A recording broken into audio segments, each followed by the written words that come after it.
Энэ 7 хоногийн сүүлээр бол үнэхээр одоо тодорхой шийдэлд хүрнэ гэсэн. Тэгэхээр одоо тэгээд төвчөөд явжээ. Би одоо гэрээ байгуулах гэдэг одоо өөрөө гуйх хэмжээнд хүрэх гэдэг. Уг нь би $1 $2 болгоё гэдээ одоо гүрийгээ байж байгаа байхгүй юу? Жолооч тээвэрчд маань 1.7 5 6 сар гэдэг тээврийн хөсийг авч чадаагүй ус болоод банк болон банк усын санхүүгийн өрийн даамтанд дуусж байна. Энэ маань 2 3 сар ингээд үргэлжилж байгаа учраас банк болон банк усын санхүүгийн байгууллагууд тээврийн чинь хөлс орохоор зээлээ төлөөрөж хязгаарч зөвшөөрөхгүй. Тийм учраас жолооч тээвэрчд мань өнөөдөр санхүүгийн дуранд тусч чинь ихэнх нь уцаа хаагдсан байна. Мөн өрх бүл гэрүүлийн хэрэглээ тасалдахад хүрч байна. Тэгээ 10 буюу бид нар ингээд өнөөдөр 50 жигсаалыг хийж байна. Бид улсын хурлын гишүүдтэй уулзсан холбогдох байгууллагуудад албан бичгээ хүлээсэн. Яг л нөгөө биднэрт хэлдэг 7 хоног дараа 7 хоног энэ 7 хоног гэсэн ийм хариултыг өгдөг. Бид тэгэл хүлээгээд сууж яадаг. Тэгээд хамгийн гол нь биднийг банк болон банк ус санхүү хүлээхгүй байгаа учраас бид 10 буюу 50 жигсаалыг хийж байна. Жолооч тээвэрчдийн банк болон банк ус санхүүгээс авсан зээл маш өндөр байдаг. Яагаад тэгэхээр одоо доотлын машин л одоо 150 сая төгрөг шүү дээ. Тэгээд тэрнээс дээшээ 200 300 сая хийж байна. Энэний эргэн төлөлт маань хэдэн төгрөг байх нь вэ? Тийм учраас жолооч тээвэрчд маань ингээд олон сараар тээврийн хөсөөд авч чадахгүй банкад үчиж болохоор ингээд эрсдэл маш их гараад байгаа байхгүй юу? Moeco компани захиргаа ямар хариу өгөх юм? Энэ болохоор манай байгууллагаас шалтгаалаагүй татвараас нийслэлийн татварын албанаас манай дансыг хаацсан гэж байгаа байхгүй юу? Хоёр байгууллагын хооронд жолооч хохирох ёсгүй байхгүй юу? Жолооч тээвэрчд мөн Ховд аймагт татвараа төлөөд тээврээ гүйцэтгээд явж байгаа. Бидний зүгээс бол ямар ч нэгэн алдаа тутал гарахгүй байгаа. Гэтэл одоо болтол тээврээ гүйцэтгэж биднэрт ингээ хамаагүй байгаа. Татвараас бидний нас хаагаад байна. Цалин хөсөө олгох л ёстой. Moeco бол. Moeco компани тээвэрлэлтэд явуулж байгаа гэсэн үнэн үү? Тээвэрлэлтэд явж байгаа. Одоо болтол манай жолоочдор ингээд цөөхөн хитэн төлөөлөл ирсэн байна. Ер нь бол тээвэр явж байгаа учраас ихэнх жолоочдор замд явж байна. Тэгээд энэ Ховд аймгийн төсөв өнгөрсөн 24 онд 3 гаруй төгрөгийг жолооч тээвэрчд төсөвт одоо нэгсэндээ хувь нэмрээ оруулсан гэсэн үг. Гэтэл өнөөдөр ингээд жолооч тээвэрчдийг ингээд хохироогоод байна гэдэг чинь маш их алдаа дутагдaltaй. Тэгээд бид дарга буюу аймгийнхаа удирдлагт хандж байна. Яагаад гэвэл хөшөөтийн уурхай жолооч тээвэрчдэг Ховд аймгийн иргэд учраас. Тэгээд ямар ч гэсэн бидний энэ банк болон банкугаас өрийн дарамтанд орсонтой холбоотой Ховд аймаг Moeco хоёр хамтран ажиллах гэрээ байгуулдаг учраас гэрээгээ шахаж байгуулад жолооч тээвэрчдийг энэ асуудлыг хурдан яаралтай шийдвэрлэж өгөөгээд албан бичгээ бид нар одоо хөрвүүлж юм л да.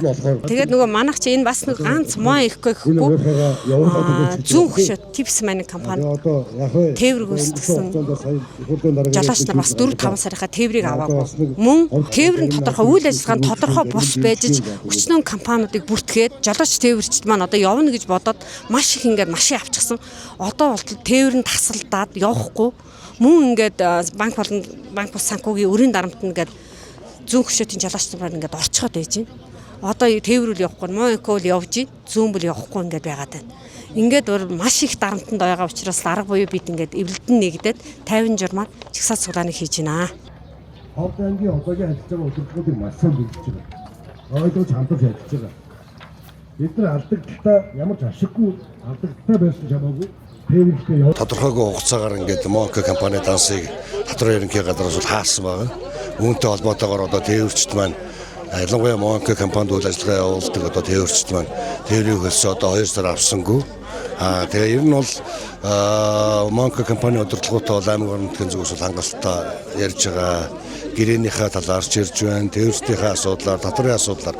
Тэгэхээр ер нь бол жишг одоо үн тариф гэсэн ийм одоо байдлаар бол амнаатын татвар ерөнхий гадар нэгж байгаа юм байна. Өөрөөр хэлэх юм бол одоо нөгөө биржээр арилжаалагч байгаа нөөцнийхээ үннээс амнаат бодно гээд. Тэгэхээр ер нь бод байдлаар бол аж ахуйн нэгжүүд бол ялангуяа шинжээ уурт бол ганцхан худалдаа авах шүү дээ.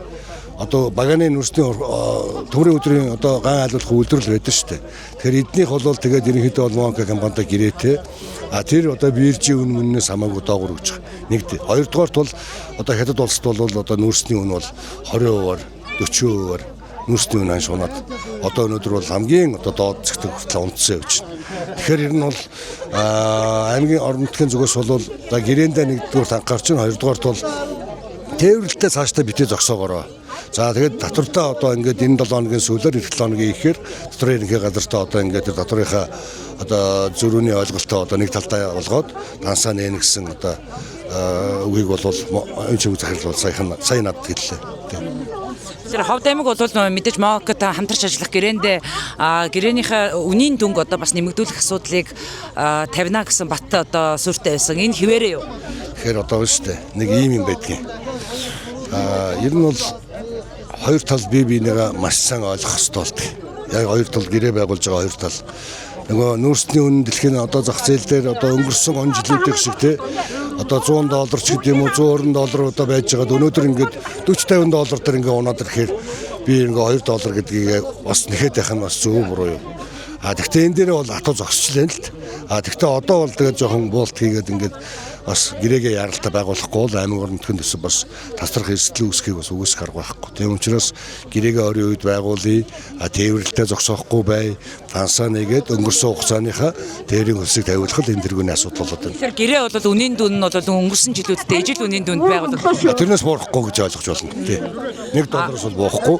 Чадвал бид нар 1.2, 3, $1.5 дор хаяж одоо болгоё гэсэн энэ хүлээлттэй байна.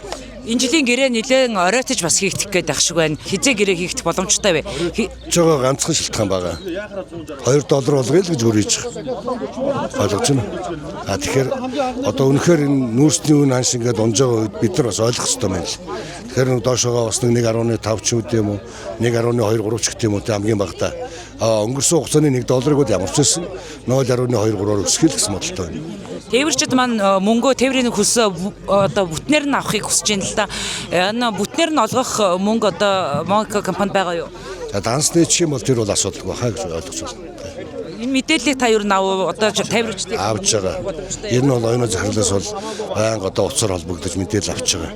Хүнд нөх боломжтой мó? Боломжтой.